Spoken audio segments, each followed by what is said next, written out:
you feel that? Felt that rumble this morning in the Arklatex today. 2 earthquakes in Harrison County were felt across northeast Texas and northwest Louisiana. That video you just saw was the first tremor from a viewer in Blanchard. You could see the rattle of the Christmas tree, got the reaction from both the people living there as well as their pets. Thanks for joining us tonight on KSLA News 12 at 6. I'm Ashley Graham. And I'm Bisky Duncan. We're joined by First Alert Chief Meteorologist Matt Jones. Yeah, it was interesting to see that this morning. It doesn't happen all that often in the region. The first earthquake had a magnitude of 3.3. The second one had a magnitude registered at 2.6. Wow, crazy. And KSLA News 12's Donna Kia spoke to the U.S. Geological Survey about the earthquake's strength, as well as people in the area that felt those impacts.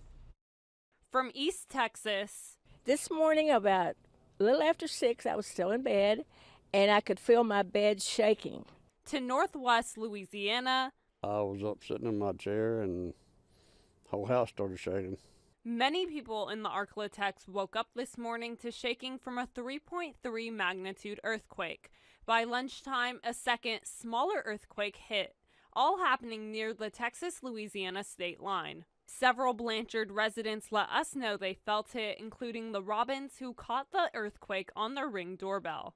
I thought it was something like a tree falling on the house because we have large trees around the house. The U.S. Geological Survey tells us earthquakes can trigger another earthquake or aftershock, like we saw today. The USGS says people normally start to feel earthquakes at magnitude 2, and they don't get damaging until the high 4s or 5. But the lack of damage didn't make the experience less shocking or scary to Ben Robbins. It felt more like an explosion than it did what I would think an earthquake would feel like, because there was nothing leading up to it. It was just sudden and violent. But yeah, it was kind of scary. We asked the USGS about possible causes of the earthquake. However, this area has a lot of oil and gas operations where they're fracking and they're injecting wastewater down deep. And so a lot of the earthquakes now have ramped up in the last 15 years or so. And a lot of them are probably man-made. By Caddo Lake, one woman tells us she's never experienced anything like this. You always think that there's magic here at uncertain Texas, and I do believe there is.